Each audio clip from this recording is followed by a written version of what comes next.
পরিশেষে ইমাম ইবনুল কাইয়ুম রাহিমাহুল্লাহের একটি উক্তি আপনাদেরকে স্মরণ করিয়ে দিই। এই দুনিয়াতে যদি শামাইলে মুহাম্মাদি সাল্লাল্লাহু আলাইহি সাল্লাম সম্পর্কে জানা ছাড়া আর কোনো ইলমই না থাকতো, তবুও সেটাই যথেষ্ট হতো। কারণ নবীজি সাল্লাল্লাহু আলাইহি সাল্লামের শামাইলই তার পূর্ণতা ও শ্রেষ্ঠত্বের সবচেয়ে বড় প্রমাণ। আল্লাহুম্মা সাল্লি আলা মুহাম্মাদ ওয়া আলা আলিহি ওয়াসাল্লিম। আম্মা বা'দ। আমর ইবনে হারিস, যিনি উম্মুল মুমিনিন জুয়াইরিয়া রাদিয়াল্লাহু তাআলা আন থেকে বর্ণিত, তিনি বলেন, রাসূলুল্লাহ সাল্লাল্লাহু আলাইহি সাল্লাম ইন্তেকালের সময় হাতিয়ার, একটি খচ্চর এবং কিছু জমি ছাড়া আর কিছু রেখে যাননি, সেগুলো সাদাকা করে যান। আবু হুরায়রা রাদিয়াল্লাহু তাআলা আন থেকে বর্ণিত, তিনি বলেন, একদা ফাতিমা রাদিয়াল্লাহু তাআলা আন আবু বকর রাদিয়াল্লাহু তাআলা আনহের নিকট এসে বললেন, আপনার ত্যায্য সম্পত্তির ওয়ারিশ কে হবে? তিনি বললেন, আমার পরিবার পরিজন ও সন্তান সন্ততি। ফাতিমা রাদিয়াল্লাহু তাআলা আন বললেন, তবে আমি কেন আমার পিতার ওয়ারিশ হব না? আবু বকর রাদিয়াল্লাহু তাআলা আন বললেন, আমি রাসূলুল্লাহ সাল্লাল্লাহু আলাইহি সাল্লামকে বলতে শুনেছি, আমরা কাউকে ওয়ারিশ করি না, তবে রাসূলুল্লাহ সাল্লাল্লাহু আলাইহি সাল্লাম যাদের ভরণ পোষণ করতেন আমি তা বহাল রাখব, এবং যাদের জন্য খরচ করে গিয়েছেন আমিও তাদের জন্য খরচ করব। আবুল বুখতারি রাহিমাহুল্লাহ থেকে বর্ণিত, উমর রাদিয়াল্লাহু তাআলা আন এর খিলাফতকালে আব্বাস ও আলী রাদিয়াল্লাহু তাআলা আন একে অপরের বিরুদ্ধে তার কাছে অভিযোগ করেন। একে অপরকে বলতে থাকেন, তুমি এরূপ, তুমি এরূপ, তুমি করেছো, তুমি করেছো। উমর রাদিয়াল্লাহু তাআলা আন তালহা, জুবাইর, আব্দুর রহমান ইবনে আউফ ও সাদ রাদিয়াল্লাহু তাআলা আনহুমাকে বললেন, আল্লাহর কসম দিয়ে তোমাদেরকে জিজ্ঞেস করছি, তোমরা কি রাসূলুল্লাহ সাল্লাল্লাহু আলাইহি সাল্লামকে বলতে শোনোনি যে নবীদের সকল সম্পদ সাদাকা হয়? অবশ্য যা পরিবারের আহার বাবদ খরচ হবে তা এর অন্তর্ভুক্ত নয়। যেমন রাসূলুল্লাহ সাল্লাল্লাহু আলাইহি সাল্লাম উক্তি, আমরা কাউকে উত্তরাধিকারী করি না, এ হাদিসে একটি দীর্ঘ ঘটনা আছে। আয়েশা রাদিয়াল্লাহু তাআলা আন থেকে বর্ণিত, রাসূলুল্লাহ সাল্লাল্লাহু আলাইহি সাল্লাম বলেন, আমরা নবীরা কাউকে ওয়ারিশ করি না, আমাদের পরিত্যক্ত সকল সম্পদ সাদাকা রূপে গণ্য। আবু হুরায়রা রাদিয়াল্লাহু তাআলা আন থেকে বর্ণিত, রাসূলুল্লাহ সাল্লাল্লাহু আলাইহি সাল্লাম বলেন, আমার উত্তরাধিকারী যেন আমার পরিত্যক্ত দিনার, স্বর্ণ মুদ্রা, দিরহাম, রৌপ্য মুদ্রা বন্টন না করে। আমার পরিবার পরিজন ও আমার কর্মচারীর খরচ দেওয়ার পর যা কিছু থাকবে তা সাদাকা। মালিক ইবনে আউস ইবনে হাদাসান রাদিয়াল্লাহু তাআলা আন থেকে বর্ণিত, তিনি বলেন, আমি উমর রাদিয়াল্লাহু তাআলা আন এর নিকট গেলাম। তখন আব্দুর রহমান ইবনে আউফ, তালহা এবং সাদ রাদিয়াল্লাহু তাআলা আন তার নিকট উপস্থিত হন। কিছুক্ষণ পর আলী ও আব্বাস রাদিয়াল্লাহু তাআলা আনহুমা বাদানুবাদ করতে করতে উপস্থিত হন। উমর রাদিয়াল্লাহু তাআলা আন তাদের বলেন, আমি আপনাদেরকে যে সত্তার কসম দিয়ে জিজ্ঞেস করছি, যার ইচ্ছায় আসমান জমিন কায়েম আছে, আপনারা কি জানেন যে রাসূলুল্লাহ সাল্লাল্লাহু আলাইহি সাল্লাম বলেছেন, আমরা নবীদের কোনো ওয়ারিশ নেই, আমরা যা কিছু রেখে যাই তা সাদাকা? তারা সকলে বললেন, হ্যাঁ, নিশ্চয় রাসূলুল্লাহ সাল্লাল্লাহু আলাইহি সাল্লাম এ কথা বলেছেন। এ হাদিসে একটি দীর্ঘ ঘটনা রয়েছে। আয়েশা রাদিয়াল্লাহু তাআলা আন থেকে বর্ণিত, তিনি বলেন, রাসূলুল্লাহ সাল্লাল্লাহু আলাইহি সাল্লাম দিনার, দিরহাম, বকরি ও উট কিছু রেখে যাননি। বর্ণনাকারী বলেন, আয়েশা রাদিয়াল্লাহু তাআলা আন দাসীর কথা উল্লেখ করেছেন কিনা তা আমার মনে পড়ছে না। আব্দুল্লাহ ইবনে মাসউদ রাদিয়াল্লাহু তাআলা আন থেকে বর্ণিত, রাসূলুল্লাহ সাল্লাল্লাহু আলাইহি সাল্লাম বলেন, যে ব্যক্তি আমাকে স্বপ্নে দেখলো সে যেন আমাকেই দেখলো, কারণ শয়তান আমার আকৃতি ধারণ করতে পারে না। আবু হুরায়রা রাদিয়াল্লাহু তাআলা আন থেকে বর্ণিত, তিনি বলেন, রাসূলুল্লাহ সাল্লাল্লাহু আলাইহি সাল্লাম বলেছেন, যে ব্যক্তি আমাকে স্বপ্নে দেখলো সে যেন আমাকেই দেখলো, কারণ শয়তান আমার স্বরূপ ধারণ করতে পারে না।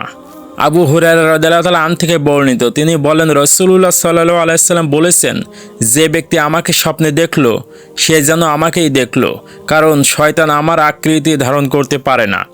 আসিম বর্ণনা করেন, আমার পিতা কুলায়ব বলেন, আমি এ হাদিস ইবনে আব্বাস রাদিয়াল্লাহু তাআলা আনহের নিকট বর্ণনা করলাম এবং বললাম, আমি রাসূলুল্লাহ সাল্লাল্লাহু আলাইহি সাল্লামকে স্বপ্নে দেখেছি। তখন হাসান ইবনে আলী রাদিয়াল্লাহু তাআলা আন এর কথা আমার স্মরণ হলে আমি বললাম, স্বপ্নের আকৃতিতে হাসানের আকৃতির সাথে অধিক সাদৃশ্যপূর্ণ পেলাম। ইবনে আব্বাস রাদিয়াল্লাহু তাআলা আন বলেন, রাসূলুল্লাহ সাল্লাল্লাহু আলাইহি সাল্লাম তার সাদৃশ্যই ছিলেন। ইয়াজিদ আল ফারিসি থেকে বর্ণিত, তিনি বলেন, আমি একবার রাসূলুল্লাহ সাল্লাল্লাহু আলাইহি সাল্লামকে স্বপ্নে দেখলাম। ইবনে আব্বাস রাদিয়াল্লাহু তাআলা আন তখনও জীবিত ছিলেন। আমি ইবনে আব্বাস রাদিয়াল্লাহু তাআলা আনকে বললাম, আমি রাসূলুল্লাহ সাল্লাল্লাহু আলাইহি সাল্লামকে স্বপ্নে দেখেছি। ইবনে আব্বাস রাদিয়াল্লাহু তাআলা আন বললেন, রাসূলুল্লাহ সাল্লাল্লাহু আলাইহি সাল্লাম বলতেন, শয়তান আমার আকৃতি ধারণ করতে সক্ষম নয়। যে আমাকে স্বপ্নে দেখে সে প্রকৃতপক্ষে আমাকেই দেখে। ইবনে আব্বাস রাদিয়াল্লাহু তাআলা আন বললেন, তুমি যাকে স্বপ্নে দেখেছো তার কিছু বিবরণ দিতে পারো? আমি বললাম, হ্যাঁ। তার দেহাকৃতি মধ্যম আকারের, গায়ের রং গৌর, তাতে সাদা অংশ বেশি, সুরমামাকা চোখ, প্রফুল্ল মুখ, হাস্যোজ্জ্বল চেহারা, মুখ ভর্তি দাড়ি যা বুক পর্যন্ত পরিপূর্ণ ছিল। ইবনে আব্বাস রাদিয়াল্লাহু তাআলা আন বললেন, তুমি যদি জাগ্রত অবস্থায় তাকে দেখতে তাহলেও এর চেয়ে বেশি বলতে সক্ষম হতে না। আবু কাতাদা রাদিয়াল্লাহু তাআলা আন থেকে বর্ণিত, রাসূলুল্লাহ সাল্লাল্লাহু আলাইহি ওয়াসাল্লাম বলেছেন, যে ব্যক্তি ঘুমের মধ্যে আমাকে দেখল সে সত্যকেই দেখল, অর্থাৎ সে আমাকেই দেখল। আনাস রাদিয়াল্লাহু তাআলা আন থেকে বর্ণিত, রাসূলুল্লাহ সাল্লাল্লাহু আলাইহি ওয়াসাল্লাম বলেন, যে ব্যক্তি ঘুমের অবস্থায় আমাকে দেখল সে আমাকেই দেখল, কারণ শয়তান আমার আকৃতি ধারণ করতে পারে না।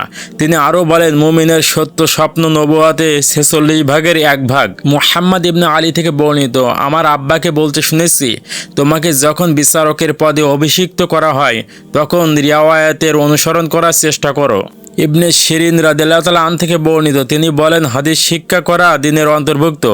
অতএব তা শিক্ষার আগে একটি বিচার্য বিষয় হলো তুমি দেখে নাও যে কার কাছ থেকে এ দিন শিক্ষা করছো। আলহামদুলিল্লাহি রাব্বিল আলামিন ওয়াসসালাতু ওয়াসসালামু আলা সাইয়্যিদিনা মুহাম্মদ। প্রিয় দিনী ভাই ও বোনেরা, আলহামদুলিল্লাহ, আজ আমরা ইমাম তিরমিজি রহিমাহুল্লাহ রচিত শামাইলে তিরমিজির 1 থেকে 320 নম্বর হাদিসের দার্স সম্পন্ন করলাম। এই কিতাবের মাধ্যমে আমরা নবীজি মুহাম্মদ সাল্লাল্লাহু আলাইহি সাল্লামকে দেখেছি, তার চেহারা মোবারক, তার চলাফেরা, তার হাসি কান্না, তার খাদ্যাভ্যাস, তার ইবাদত এবং সবচেয়ে বড় কথা তার অতুলনীয় আখলাক। শামাইলে তিরমিজি আমাদের শুধু জানার জন্য নয়, নবীজি সাল্লাল্লাহু আলাইহি সাল্লামের মতো মানুষ হওয়ার প্রশিক্ষণ। আজ এই দার্স শেষ হলো, কিন্তু নবীজির সুন্নাহ অনুযায়ী জীবন শুরু হোক, এই হোক আমাদের অঙ্গীকার। প্রিয় শ্রোতারা, আজ আমরা 3টি আমল নিজের জীবনে নেওয়ার নিয়ত করি। 1. নবীজি সাল্লাল্লাহু আলাইহি সাল্লামের অন্তত 1টি সুন্নাহ নিয়মিত পালন করব। 2. তার আখলাক থেকে 1টি গুণ নিজের জীবনে বাস্তবায়ন করব। 3. পরিবার ও সমাজে নবীজির পরিচয় ছড়িয়ে দেব। হে আল্লাহ, আমাদের অন্তরে আপনার নবী সাল্লাল্লাহু আলাইহি সাল্লামের মহব্বত দান করুন, আমাদের জীবনকে সুন্নাহ অনুযায়ী সাজিয়ে দিন, এই দার্সকে কবুল করুন, আমাদের ভুল ত্রুটি ক্ষমা করুন এবং কিয়ামতের দিন নবীজি সাল্লাল্লাহু আলাইহি সাল্লামের শাফাআত নসিব করুন। রব্বানা তাকাব্বাল মিন্না ইন্নাকা আনতাস সামিউল আলিম। পরিশেষে ইমাম ইবনুল কাইয়ুম রাহিমাহুল্লাহের একটি উক্তি আপনাদেরকে স্মরণ করিয়ে দিই, এই দুনিয়াতে যদি শামাইলে মুহাম্মদ সাল্লাল্লাহু আলাইহি সাল্লাম সম্পর্কে জানা ছাড়া আর কোনো ইলমই না থাকতো তবুও সেটাই যথেষ্ট হতো, কারণ নবীজি সাল্লাল্লাহু আলাইহি সাল্লামের শামাইলই তার পূর্ণতা ও শ্রেষ্ঠত্বের সবচেয়ে বড় প্রমাণ। আপনাদের সকলকে আন্তরিক জাযাকুমুল্লাহ খায়রান, ওয়া মা আলাইনা ইল্লাল বালাগ।